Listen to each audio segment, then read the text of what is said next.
flower of this purple dye, hit with Cupid's archery, sink in the apple of his eye. When his love he doth espy, let her shine as gloriously as the Venus in the sky. When thou wakest, if she be by, beg of her for remedy. Ah! Oh, captain of our fairy band, Helena is here at hand, and the youth mistook by me, pleading for a lover's fee. Shall we, their fond pageant see? Oh, Lord, what fools these mortals be! Why should you think that I should woo and scorn? Scorn and derision never come in tears. Look, when I vow, I weep, and vows so born in their nativity all truth appears. These vows are Hermia's. Will you give her o'er? Weigh oath with oath, and you will nothing weigh. Your vows to her and me, put into scales, will even weigh, and both as light as tails. I had no judgment when to her I swore, nor none in my mind. Now you give her o'er. Demetrius loves her, and he loves not you. Oh, Helena, goddess, nymph, perfect, divine. To what, my love, shall I compare thine eyne? Oh, crystal is muddy. Oh, how ripe and show thy lips. Those kissing cherries tempting grow. That pure congealed white hide or a snow fanned with the eastern wind turns to a crow. When thou holdest up thy hand, oh, let me kiss this princess of pure white, this seal of bliss. Spite, oh, hell, I see you all are bent to set against me for your merriment. If you were civil and knew courtesy, you would not do me thus much injury. Can you not hate me, as I know you do? Or must you join in souls to mock me too? If you were true, as true you are in show, you would not use a gentle lady so to vow and swear and superpraise my parts, when I am sure you hate me with your hearts. You both are rivals and love Hermia, and now both rivals to mock Helena? A trim exploit, a manly enterprise to conjure tears up in a poor maid's eyes with your derision! None of noble sort would so offend a virgin and extort a poor soul's patience, all to make you sport. You are unkind, Demetrius. Be not so, for you love Hermia. This you know, I know. And here, with all goodwill, with all my heart, of Hermia's love, I yield you up my part. And yours, Helena, to me bequeath, whom I do love and will do till my death. Oh, Lysander, keep thy Hermia, I will none. If e'er I loved her, all that love is gone. My heart to hers but as a guest twice sojourned, and now to Helen is it home returned, there to remain. Helen, it is not so. Look where thy love comes, yonder is thy dear.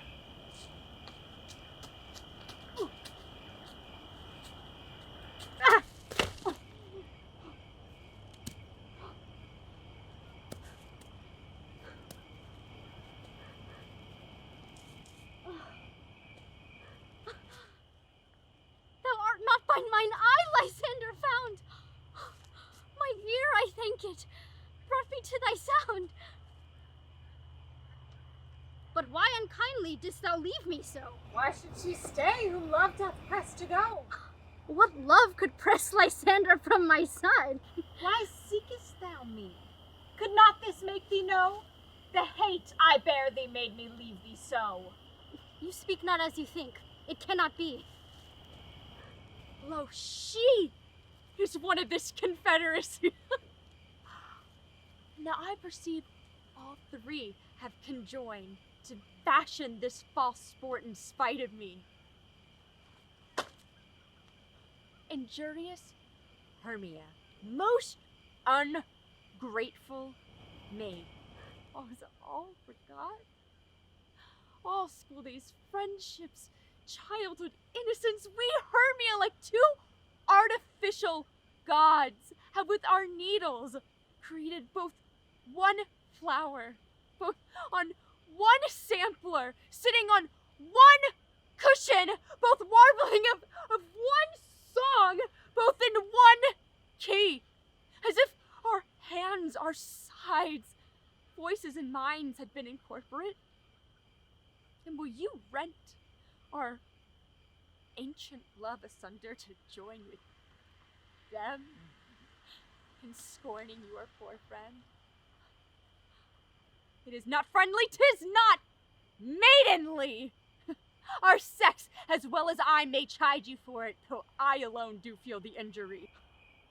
I am amazed at your passionate words. I scorn you not.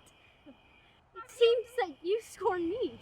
Have you not set Lysander, as in scorn, to follow me and praise my eyes and face, and made your other love, Demetrius, who have but now spurned me with his foot, to call me goddess, nymph, divine?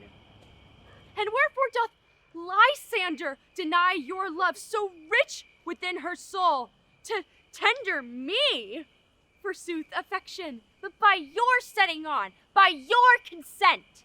I understand not what you mean by this. I do, Percifer. Counterfeit sad looks. Make mouths upon me when I turn my back. Wink each at each other. Hold the sweet jest up. This sport, well carried, shall be chronicled. If you have any pity, grace, or manners, you would not make me such an argument.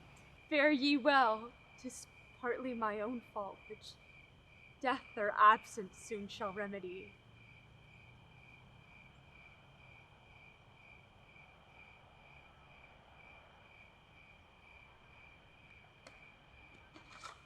Stay, gentle Helena, hear my excuse.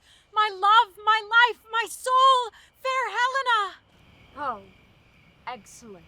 If she cannot entreat, I can compel. Thou canst compel no more than she entreat. Thy threats have no more strength than her weak prayers. Helen, I love thee.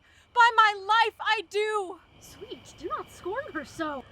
I say I love thee more than she can do. If thou say so, withdraw and prove it too. Quick, come! Lysander, where to tends all this? Away, you! Hang off, thou cat!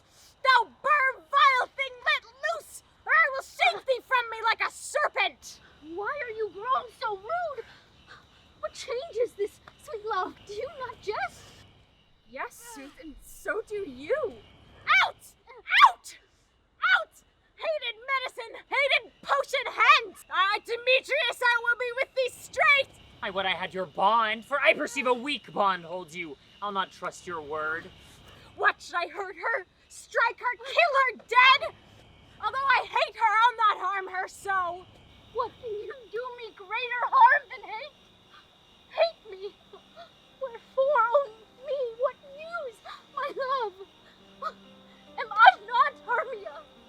Are you not Lysander? I am as fair now as I was erewhile. Since night you loved me, yet since night you left me. Why then you left me? Oh, the gods forbid in earnest, shall I say? I, by my life, and never did desire to see thee more. Therefore be out of hope, of question, of doubt. Be certain, nothing truer, 'tis no jest, that I do hate thee.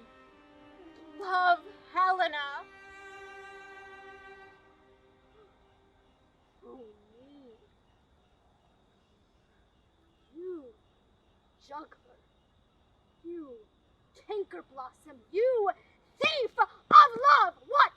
Have you come by night and stolen my love's heart from her? Fine, I faith. Have you no modesty, no maiden shame, no touch of bashfulness? What? Will you tear impatient answers from my gentle tongue? Fie,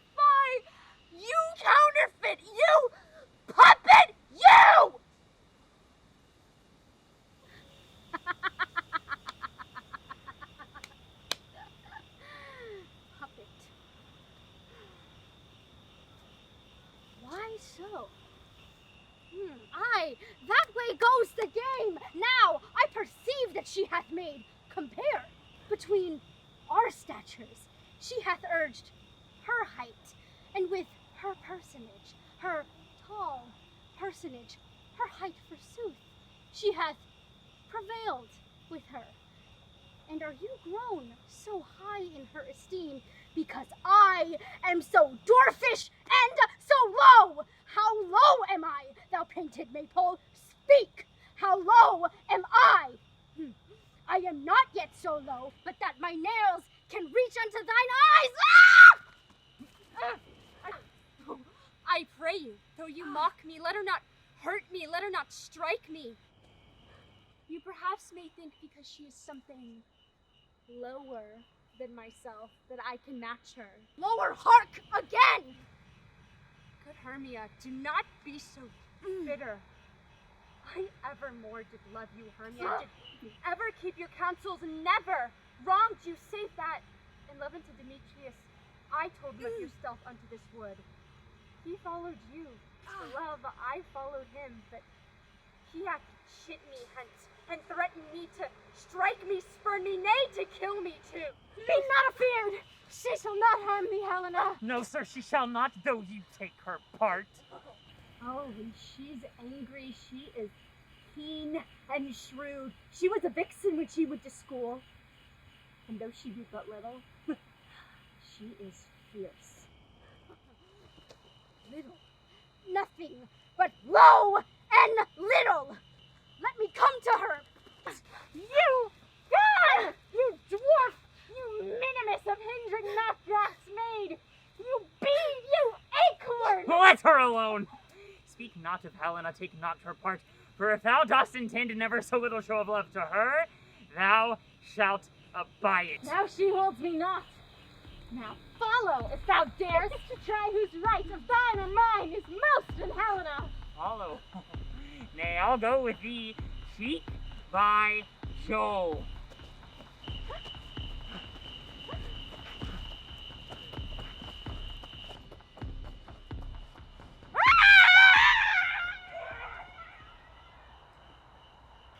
I will not trust you. I nor longer stay in your cursed company.